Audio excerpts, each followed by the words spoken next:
driving, me and Adam, he can't believe it's raining because it was sunny yesterday and it's raining today. 27 degrees. He can't get his head around the fact that the weather changes. It is bad when you can have a lovely sunny day and then you have rain. What's going with this shit? That's what happens, right? What's going with this?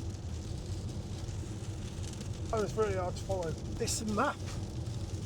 Sorry, Adam's turned into a pensioner who can't follow a sat-nav. Back to the story of A. We're talking about Hi-Fi Serious today, and I think we got up to before where we ended the Monkey Kong era, and we had to decide what was coming next, and we wrote a couple of songs.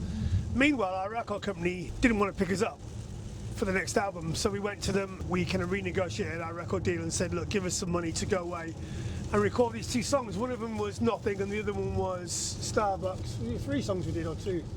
Took it away. I wanted to sing a bit more, be less shouty and be a little bit more hi-fi in a way on the way we recorded stuff, just kind of push that kind of sonics up a little bit, and Al did a great job mixing it. I love the mixes of Hi-Fi Serious. It's got a real SSL kind of top end, sounds amazing, distortion life to it that you only get on an SSL desk. Mixed to Eden, right? Mixed to Eden again in Chiswick through an SSL. And we had no money when we were mixing it. You need too fast. Slow down. I was getting night buses home from the mixing and handed it into the label and they loved it and they picked us up. I think it cost us about 70 odd grand to make the album, which is, you know, a fair amount, but not loads, but a fair amount. And then the first video was 150 grand for Nothing, which just blew us away. Like, you know, we couldn't even get a taxi home from mixing it. I had to get night buses home, and then literally 4 months later, throwing 150 grand at a video. But at this point, the whole landscape had changed, and it come round in our favour for the first time in our career. Yeah. You know, rock music was on the radio. Metal, you know, new metal music was all over the radio. We were suddenly had a real chance, and you know. Well, what happened was we did a gig at Cargo. It was like a promo gig for industry to get people down. Labels down and you know, radio people came down, MTV and stuff, and I had a terrible gig. I sang one of the songs in completely the wrong key.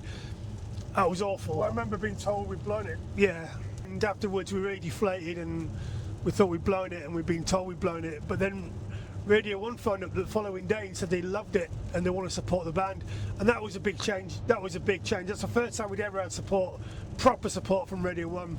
Nothing ended up getting A-listed and it ended up being the biggest played song on Radio 1 for months, and at that point it's like, right, go make a big video now and let's get MTV behind it. Then MTV got behind it, and I remember sitting in my flat in London and just changing the channels. We're on every channel constantly. Yeah, it was amazing. It's quite amazing. It's like Jimmy Eat World, hey, Marilyn Manson, same songs. And I love the video to Nothing. We went to South Africa and we had 50 extras all that were wearing masks. So none of it's CGI, there's no computer graphics. So we got 20 Yin masks, 20 Giles masks, 20, you know, Mark and Dan and me masks. We had to hire in these cheap drum kits and guitars. We had to close streets. We closed the freeway to film it. It was all shot on film, and the director had a thing that could make the camera shake. Camera shaker, so on the downbeat it's gonna be like brrr, brrr, like this, brrr. And it just looked awesome. And you know, that's an amazing trip. And the edit was great. We were really involved in the edit, and we brought Prang out with us and some journalists, and he's one of those sitting by the pool doing interviews for Prang. Know we're going to get the cover. Yeah. And it was like things had really changed. It's an amazing time. There's a real sea change. Yeah, and you turn on the radio and you're on it, and it just sounded amazing. Like, wow, we sound. We've actually done it. And then to go top 10. The reviews of the album, just incredible. Like the reviews started coming in. And it peaked at number 6 in the album charts, which was incredible on the midweek, and ended up at number 9. And then Starbucks came out and did even better. I think we sold 60,000 copies of Starbucks, and before we know it, Starbucks is in the top 40 for months. Yeah, did really well. And then we're going, you know, snowboarding with Radio 1, and we're doing all these festivals, and just a golden time. And my favourite tour of that whole album was the first Hi-Fi Serious tour. We did Rival Schools. Astoria with Rival Schools supporting. Yeah. Best night of my life. It was incredible. That breaking. Absolutely amazing, that tour. Walter was awesome, wasn't he? And Sammy.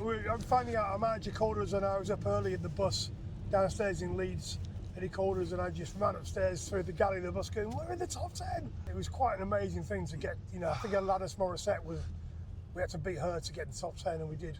It was amazing. And we're doing like the chart show, Top of the Pops, Pepsi chart show, CD UK, which was always an amazing thing to do. We did them all live. We were on Top of the Pops with the Chili Peppers playing live, just us and them, getting helicopters from there to Exeter, and walking on a certain stage and getting off there onto a tour bus and driving to Germany, then doing a show in Germany, then getting a plane to LA to do B-sides, and getting a plane back to South Africa to do another video. And it just felt like this is it, like the major record label pressed that button for the first time.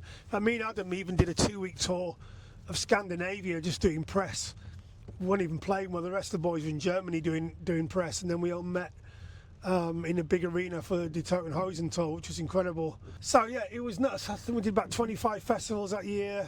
Japan was amazing because nothing was big there. That was our first time in Japan, wasn't it? Yeah, went there with the Streets, which was great. Just a really great time. But there's also a pressure to do well, and there was a talk about what the third single should be. It ended up being Shut Your Face because they wanted it to be a duet with somebody, and we tried loads of different things. We ended up trying Mel from Spice Girls. Mel C, but we blew her out. Let's Send Her Flowers. Oh yeah, we got there. We didn't turn it to studio.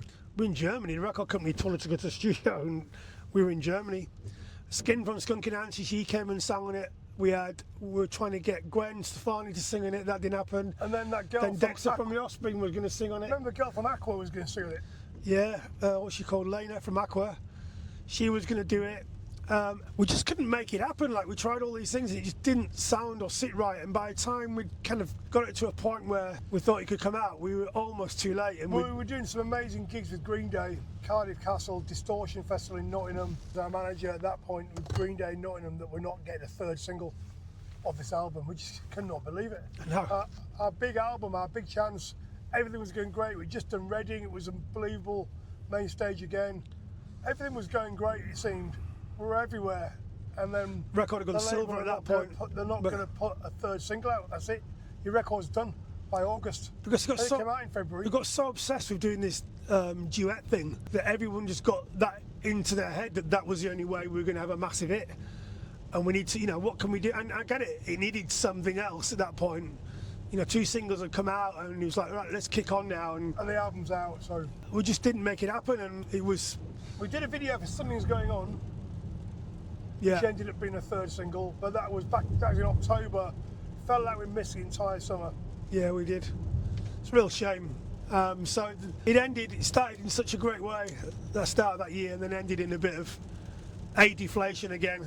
First production tour, which was a bit of a highlight for us, actually go out and tour with our own catering and PA and lights and tour it properly. Did Brixton, didn't we? That was in October, or November, I think it was, yeah. So that was good, and headlining Brixton Academy, etc., was cool, and Manchester Academy, and then we went, yeah. Loved singing those songs from Hi-Fi Serious. They were magical to sing, weren't they? They were brilliant. Especially by the end of it, like Ian says, when all the crowd knew the words, you can just point the mic out and everyone's like, fly away. It was awesome. Yeah, I loved it. I'm so proud of that album. Do you remember about that Hi-Fi Serious? It's called it Inner City Sumo Tour. That was our production tour. And I think me and Dan bought iPods at the airport. We were flying up to Glasgow to meet the rest of the boys because they were there doing production rehearsals.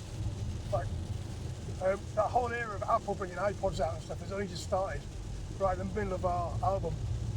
And I remember having conversations where people were saying the next one is going to be completely different. Everything's changed.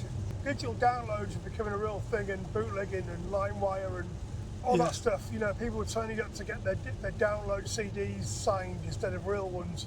When we first started Hi-Fi Serious, it wasn't really a problem. By the end of it, it really was. In the middle of all that as well, we won a Kerrang Award, and to me that was the greatest Kerrang Awards. Where is it, by the way? It's in the Dorchester Hotel. Where is our Kerrang Award? I don't know, but us and the Offspring played live.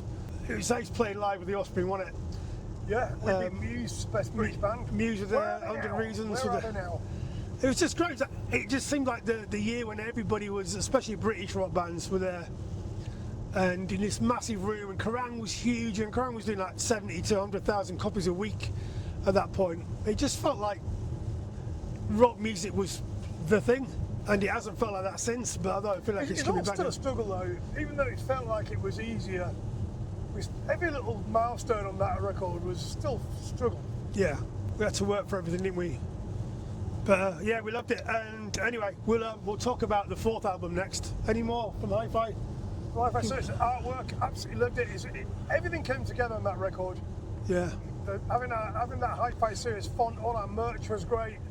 I wasn't that keen on the Starbucks video. I thought it was a bit lame. Yeah.